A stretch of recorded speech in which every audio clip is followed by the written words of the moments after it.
All right. Timing, So, my friend. huh? Timing was perfect right there. Timing was perfect. I ended the song right when it was. I kind of love that song was the little national anthem, if you will, for the U.S. team. But uh the who we rooting for now? I'm curious about everybody. We'll probably lean on an England side. England. Yeah, yeah. As I think much I'm as gonna I have to jump on the bandwagon with Argentina. I don't know. are you? I don't know. All right. I know it's in Atlanta Tuesday, right? Tomorrow. Yeah. Tomorrow, Wednesday, Tomorrow. maybe Wednesday. Either one. Avoid. Oh, look at Matt. I'm just waiting on football season. Of course you are. All right, moving on. We don't need to talk about the World Cup, although it's been pretty awesome. I trust you. I've been watching all the games. All right. So let's talk Fulton County. Big bump in active inventory this week. We had a soft week coming off 4th of July, and I do believe if you go back and look, the 262 expired listings last week. I do believe a chunk of those were relisted. So I think you're seeing some of that in that number, but we're certainly seeing a little pop of new listings hitting the market. You've got 103 under contract. Now, one of the messages, Jeffrey, I was sharing was we saw it a little softer in June. Like we were in the 150 range going under contract in Fulton County for a long time, and then it didn't fall off a cliff, but it was a little softer, right? So now you're seeing 217 pending, and there were 300 closings in the last 7 days, which is really strange to me in Fulton County, because you would have thought the week before would have been a big number, but it looks like a giant number this last week in Fulton County compared to even the end of the month, right? So I don't know that I even have an explanation for that. But there was a big closing week in Fulton County. Um, and we're still experiencing a little softness of properties going under contract. If I go to DeKalb County, you got a big inventory number coming on the market, 338, which you gotta believe some of that was those expired listings from the week ago relisted. You've got 100 I'm sorry, 65 that went under contract. Not a great number, but not a bad number. DeKalb County was in the 90s most of May, then has been hanging out in the 70s, and we hit 59 2 weeks ago, and then 65 this week. So same story. It's just a little softer. 148 pending, which is decent, in a big closing week. 168 closed in the last 7 days for DeKalb County. And if I run over to Cobb County, big new listing Right. inventory number, 375, coming off 111 expired. You've got 79 under contract. Same story. We were in the 116s, the high 90s, and then for the last 4 weeks, it's been 75, 85, 81, 79. Softer. It's just softer. 169 and then 204 closed, which is a big number. It was bigger than the end of the month. So uh, we don't Yeah, normally see that. but Uh, it's consistent. it's consistent, right? Flip over to Bartow County real quick, Brett. All right. Yeah, Less listings coming on. 15 under contract, 29 pending, 21 closed.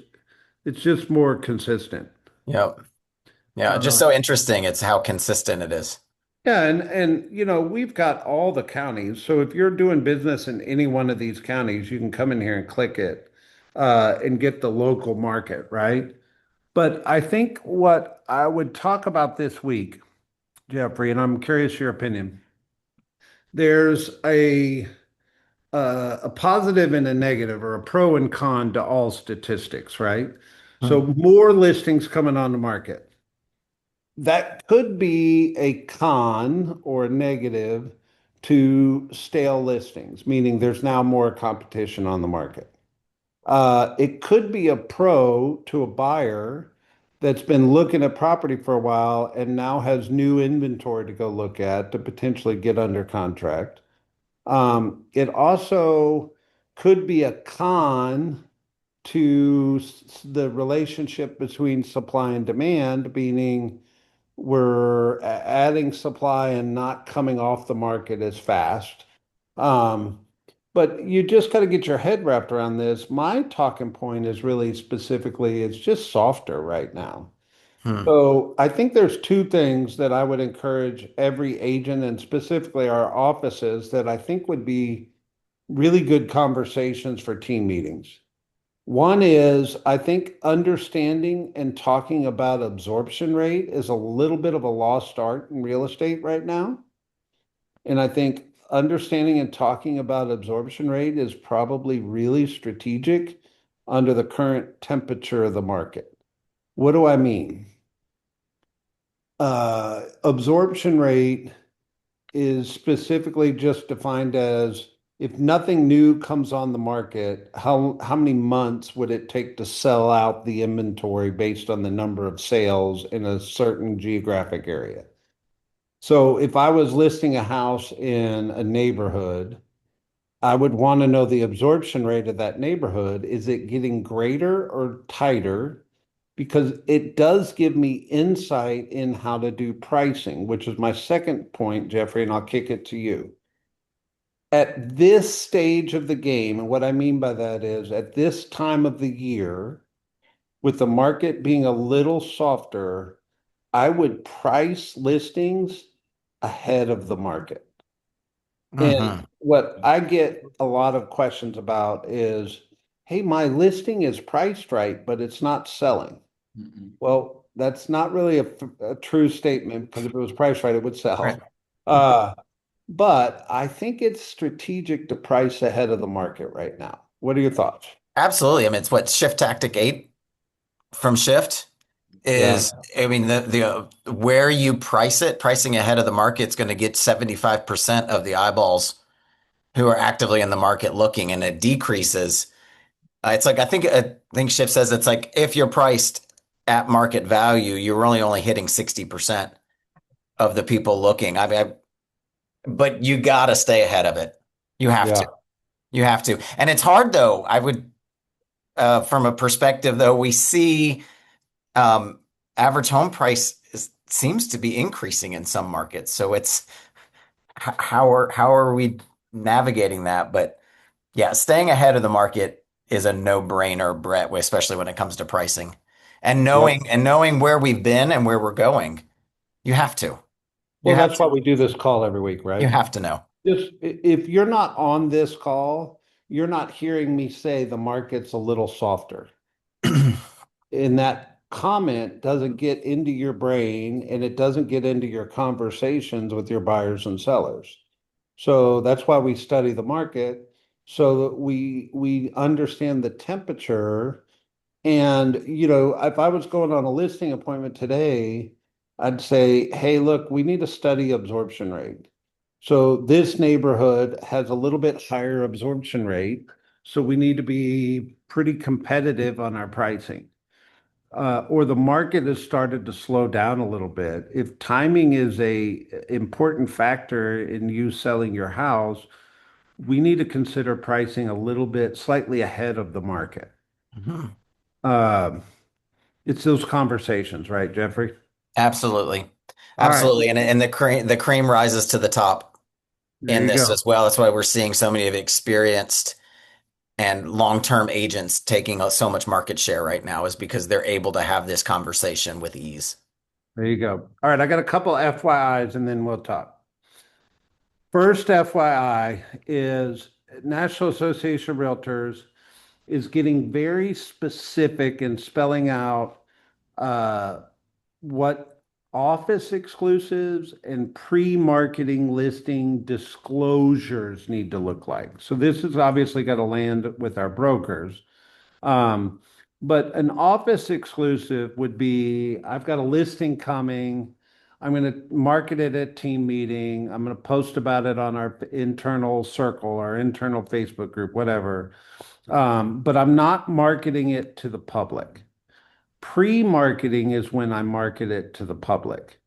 And there is some potential challenges around that disclosure if you were to do any kind of pre-marketing or office exclusives, where you need to protect yourself. And NAR knows that this is a liability, so they're working on guiding us on how to better disclose with our sellers.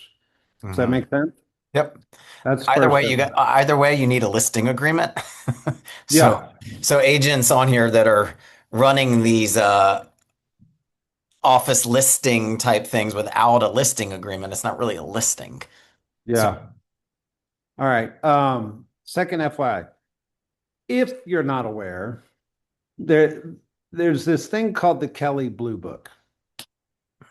The Kelly Blue Book was the gold standard for pricing used automobiles, and it was a pretty popular tool.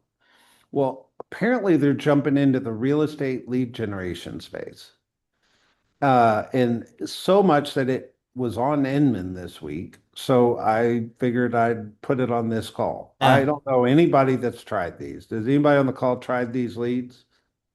It was interesting though reading it, Brett, of how they're selling zip codes or Uh-huh. portions of zip codes Yeah. on it. I kind of got a little excited because if you're new to the purchasing or subscribing for leads, it could be a great opportunity to jump in and when it's early on. I just don't have any data.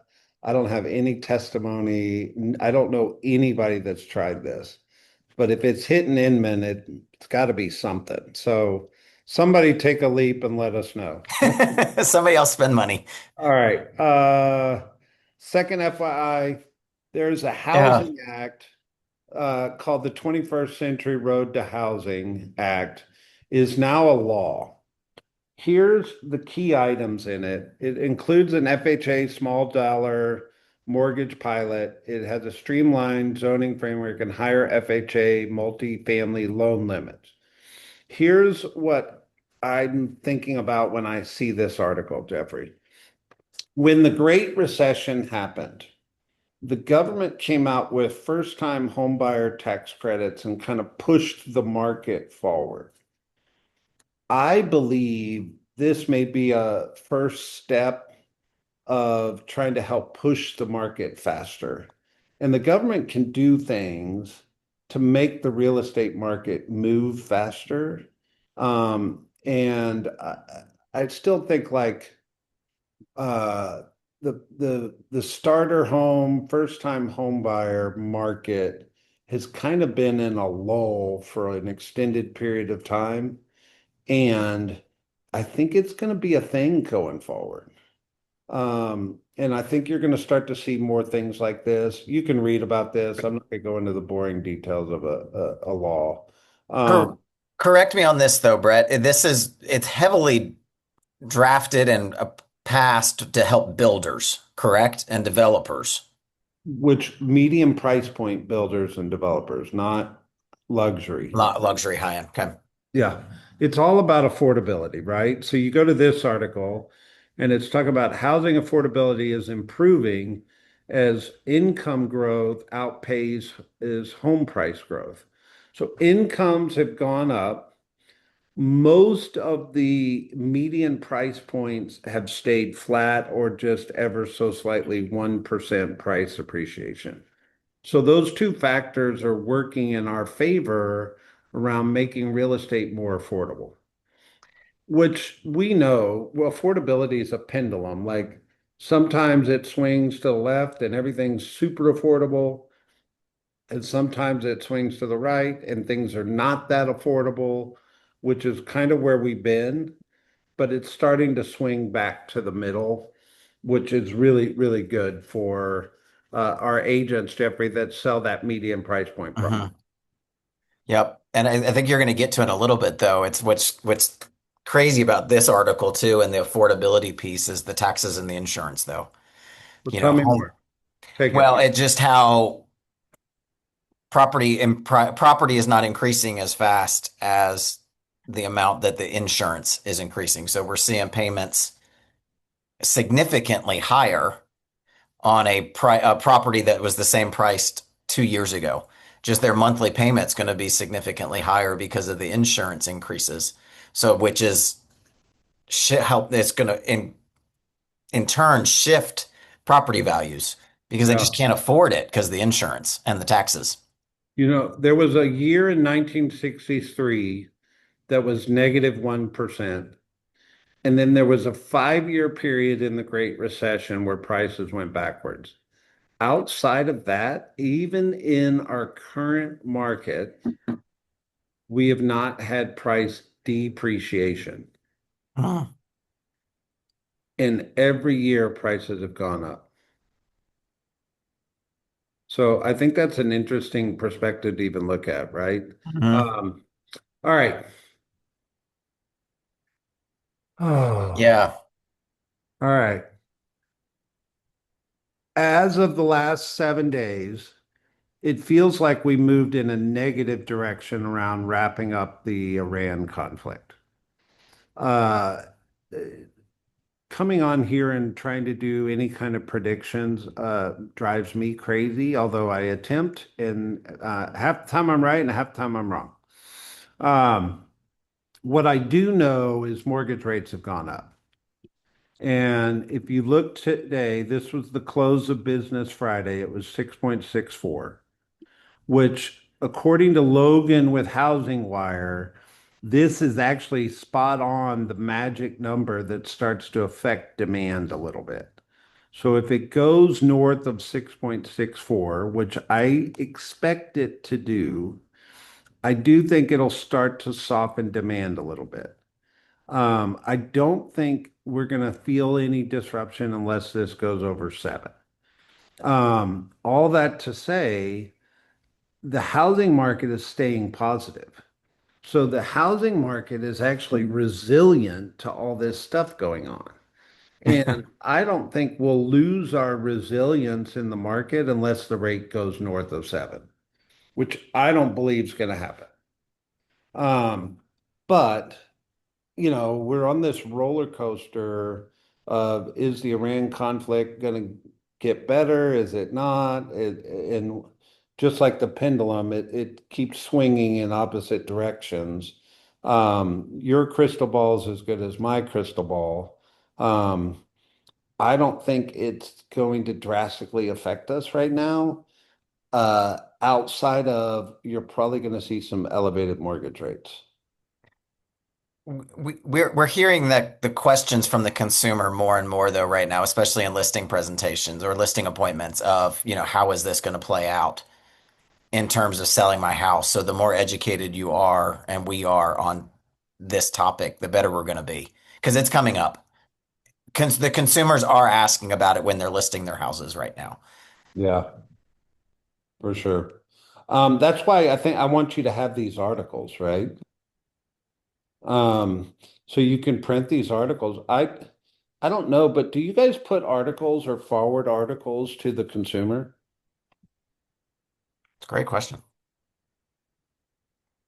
Having a third party article does the heavy lifting.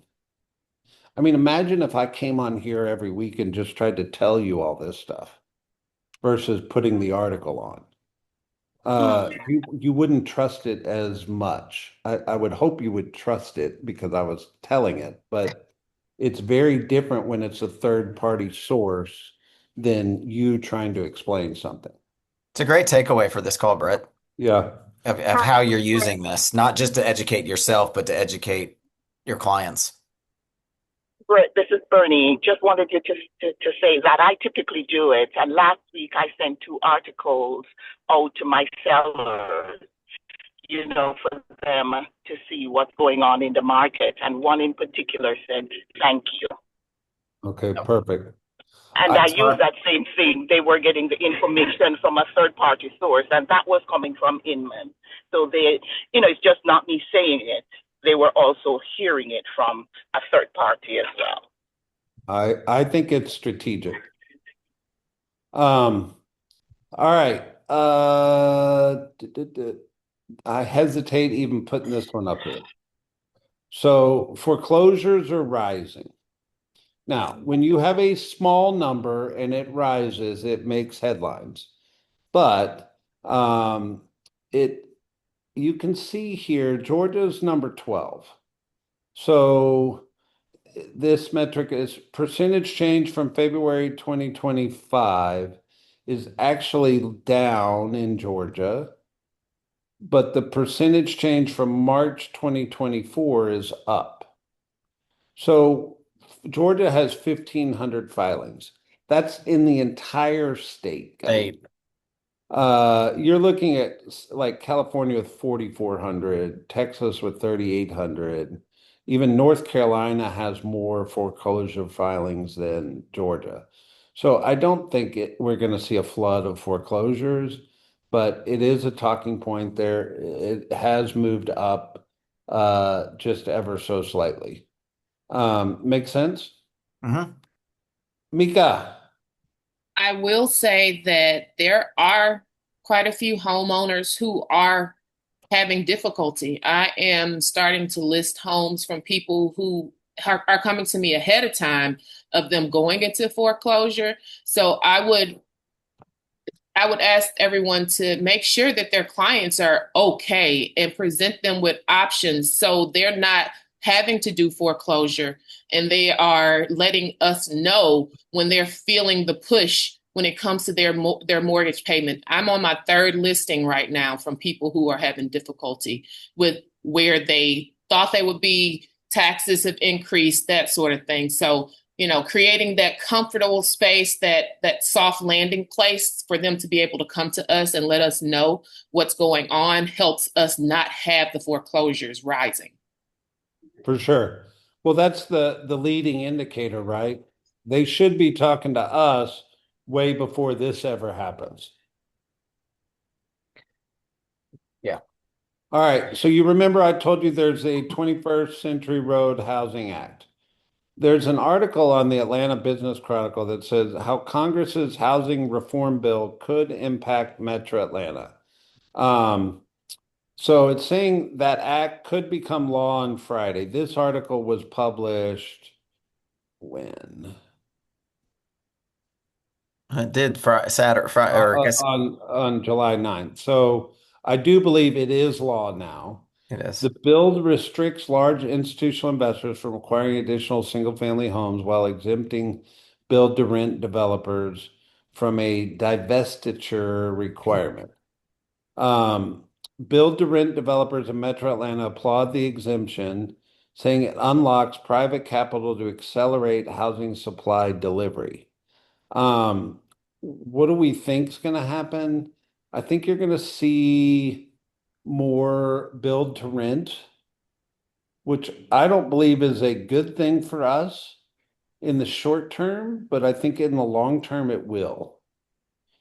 Tell me more. I think let's say a neighborhood goes up in Gwinnett County, I'll just pick a county, Gwinnett County or Bartow or wherever, and it's a build to rent neighborhood. I think that institutional investor will put their money into that neighborhood instead of buying 20 single family homes in an area Gotcha. that affects that area.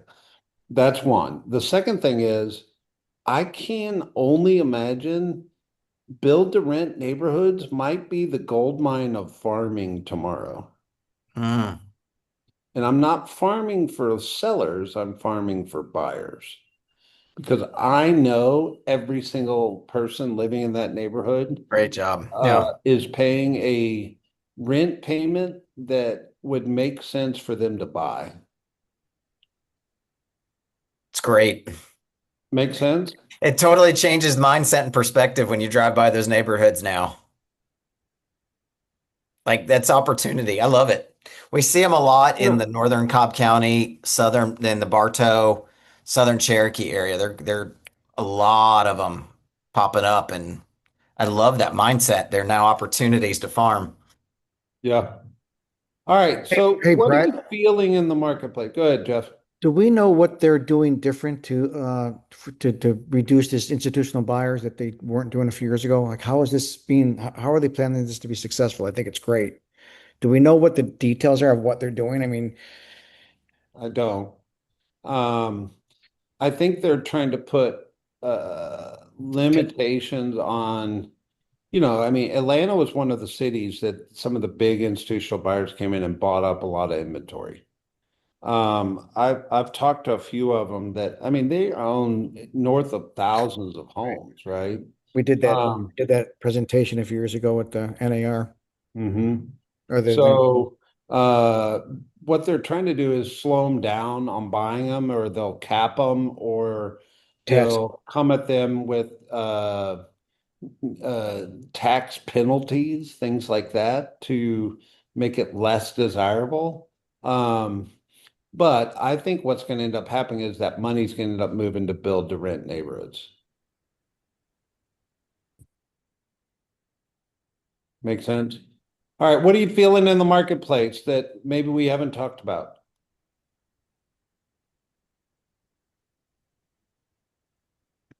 Jenny, it's Jenny's limited to saying the limit's 350. Yeah, at 350, which 350 sounds like a lot to us, but to an that's a no. institutional investor, that's not that many. Mm-mm. And I believe that's why Trump didn't sign it, because he doesn't want to go against some of the big institutional companies. So he just I thought the same didn't thing. sign it and played the political card because it needed to go through, but he didn't want his name on it. Anything else, guys? Hey Brett, it's Laura Zipper. Yeah. Hey, what I'm seeing, I tell you, I'm looking out in Stone Mountain with first-time home buyers that are under 300, and I've had another one that was under 250. There's a lot of inventory. It's just crap. I mean, they haven't taken care of it, and these people don't have the money to fix it up. And they're scared about doing FHA loan renovation loans, and so I don't see any help for those people that are really want to stay under the 2,000, maybe even under $1,800 a month, and their houses out there. It's just that they can't even get in those houses because they're owned by institutional buyers that say they will not do anything to the house. Yeah. So I wish there was some relief for those people, like the grants that we had in the past and the downturn in the market. Agreed. Agreed. It might be strategic to familiarize yourself with some of the renovation loans.